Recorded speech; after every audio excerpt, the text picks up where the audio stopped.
Thank you, Madam. Madam, a direct connection can be drawn between the policies of the government and the continuing educational backwardness of Muslims.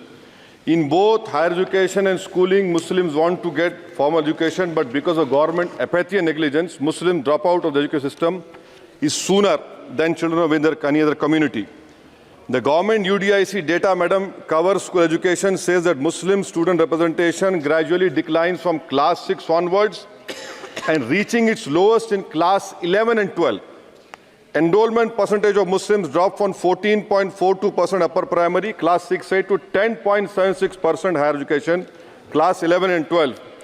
Only 76.37% of Muslim students continue after elementary education as compared to the national average of 81.26%. Madam, 28 states have gross GR of 80% for primary education, but only 12 states achieve 80% secondary level. This shows a clear systemic bias against Muslims. Muslim children do not have means to cross beyond primary education, but the government has limited pre-matric and post-matric scholarship class and above. I want to know from the Modi government that does the Muslims of this country have a fundamental right to education under Article 21A or not? Or do you want to make the Muslims, 17 crore Muslim second-class citizens status permanent? Madam, there are 1.7 lakh fewer Muslims pursuing higher education. That was not the case till 2021. You unleashed your ideology on the biggest minority, and you see that 1.7 lakh fewer Muslims are pursuing higher education today. And I want to give them some bad news and good news for the nation. Those who say that we Muslims don't teach our girls and oppress our women are wrong. I'm quoting data. I can challenge anyone. Muslim girls are enrolled at school level higher than boys. The gender parity index for the rest of the population is 0.93, but for Muslims it is 0.99. The sad fact is that these girls and boys are not prevented from educating themselves because of some evil Muslim men, in inverted commas, but because of crushing poverty and absence of government support. This government education policy talks about universal access to education, ensuring universal literacy in India of 2047. But how can you achieve, sir, if 14% of the population is dropping out of education at primary level? How can you achieve when about 25% rural youths in the age group of 14 to 18 cannot read a class 2 level text fluently in regional language, and while more than half struggle with division 3-digit by 1-digit problems, a skill usually is expected to achieve in class 3 and 4.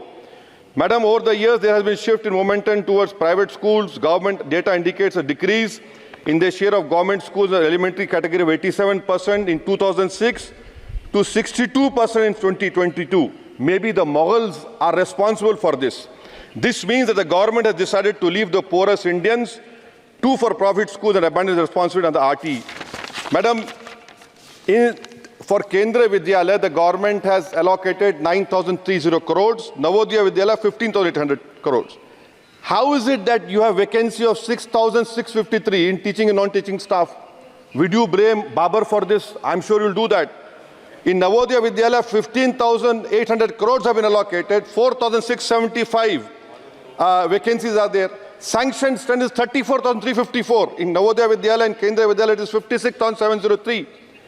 You have passed a law 5 months ago about cheating, malpractices, but you are so great in implementing. It took you 5 months. Maybe you are waiting for the NEET paper to leak. That is what I can say. And I'll show the classic example of favoritism, madam, over here. Jamia Millia Islamia is allocated 3 lakh per student, Aligarh 3.9 lakh per student, and BHU gets 6.15 lakh per student. Why this favoritism? And may I request the Honorable Minister through you, madam, that PM USP 1558 crores have been allocated. Please have some liberal mindedness, so that more Muslim students can get this. Your HIFA scheme, madam, HIFA scheme, 39,720 crores have been sanctioned for 103 institutions. 22 are IITs, 12 are AIMs. These people can pay back money. How can Jamia Millia and AMU pay back money? I don't know who has told you this. And more important, madam, 29% of graduates and above in India are unemployed.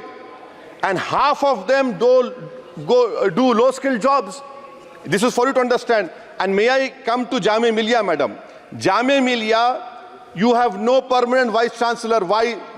Why is it that a registrar is not even qualified to hold that post? Why is it that a standing council is running the Jamia Millia? And please inquire that why 438 crores have been given HIFA, whether competent construction companies have been given or someone has been on the basis of favoritism.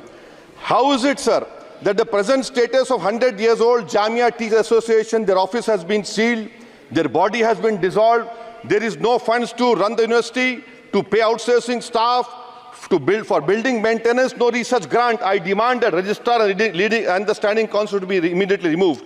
Now, coming to Aligarh Muslim University, there are 1,400 daily. मैं खत्म करो ये 2 minutes में. AMU daily wage workers are 1,400, temporary 1,559. Why don't you regularize them? And why are you not giving separate funds, Honorable Minister Garu, to the AMU branch at Murshidabad, in Mallapuram and in Kishanganj? You want it to be closed? Madam, as of July 2023, the share of ST-OBC in senior professors is even lower. I'm giving you figures, madam. In central universities, there are 66.29 general teaching staff. SC, ST-OBC only 30%. NIT 67%. 33% ST-OBC. In IIT, 84.5 general category. SC, ST-OBC 14%. IIM 86.83%. And in general 11%. Who's responsible, sir? You are running the government 10 years. You are running the 10 years. And lastly, madam. Mananiya sir, this complete. Lastly, NCRT has been given 500 crores. May I dare to say that this government has been distracted with fudging textbooks, teaching propaganda to children. You want me to sit down? You want to sit on record? आप बोलेंगे? जवाब नहीं दे पाओगे, बैठो खामोश तुम. NCRT has removed the reference to Babri Masjid 2002 rights. Why should people not learn from the mistakes of past? Should our children not learn of Gujarat program, massacre of minority Muslims? Those who ignore history mistakes are bound to repeat them. It has made up history argued Indians don't have migrant DNA. Madam, 1 minute, khatam karo. The truth is DNA shows that there are 4 ways of migration in India. Africa, Iran, Southeast Asia, and Astral pasture of the Aryans. There is scientific consensus on this. May I request the Honourable Minister to you, why do you want to hide the killers of Mahatma Gandhi? Do you want to make Godse a freedom fighter? Let the children know who's a Deshbhakt and why are you trying to protect your organization, ideology organization? Madam, in end, I would appeal to the government to fix your priorities. You need to construct more government schools, improve quality of schooling. You need to make active efforts to reduce dropout rate of Muslims. You have a job cut out for you. Do not waste your time. Do not use school textbooks as battleground for petty ideological quarrels. The future of our children depends on quality of education. May I request the Honourable Minister, concentrate on 14% Muslims. You have the highest dropout rate. This nation, we want it to become Viksit Bharat. But if you keep on unleashing ideology of hatred, we cannot become Viksit Bharat. Thank you, madam.